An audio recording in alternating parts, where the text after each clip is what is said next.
Welcome everyone to this Lightboard session where we're going to learn a little bit more about vSAN. In this session, we're going to take a look at better understanding what is a term that we refer to called level of failure to tolerate. So John, what is that? So the failure to tolerate is going to be based off of our failure domain, which by default is a host.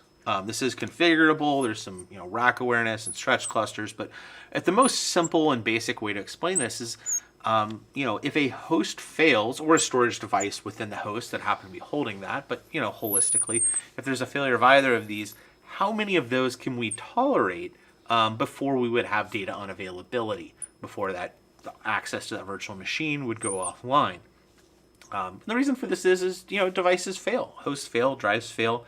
But we need to handle that in a non-disruptive manner and ideally be able to repair that damage and mitigate that. So in this case, this example we have here, we have failures to tolerate a 2, and this is using a RAID 6 type construct.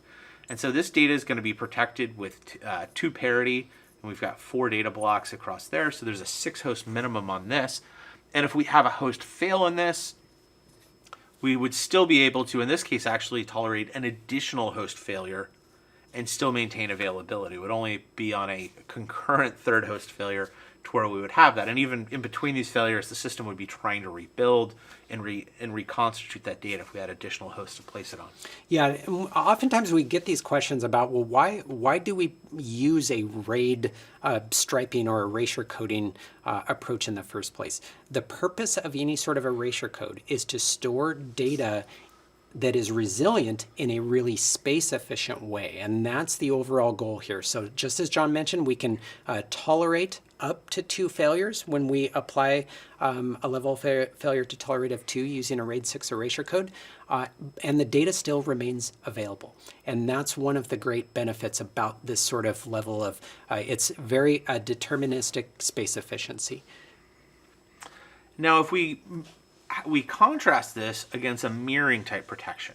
And so in this basic example, we have 3 hosts, and we're going to configure this with a RAID 1 style protection. And so in regards to this, the object is going to be mirrored to where it'll have 2 copies on 2 of the hosts, and then we'll have a witness component in this specific example here that's providing quorum. Now this does have a higher overhead. If I allocate 100 gigabytes worth of data, I'm going to end up with 200 gigabytes raw consumed across this, versus this RAID 6 type protection to where that 100 gigabytes would consume 150 gigabytes across that RAID 6 stripe. Yeah, now there are some differences with the introduction of vSAN 8 and the express storage architecture on the different data placement schemes that are available.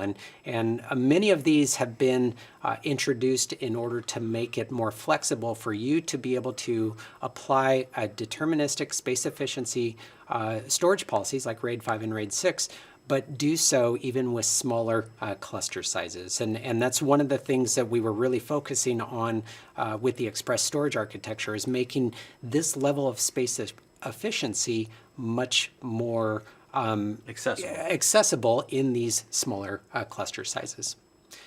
So if you'd like to learn more about levels of failure to tolerate within vSAN, or anything about vSAN in general, feel free to jump out to core.vmware.com, where you can learn about the latest and greatest in vSAN, including the new express storage architecture.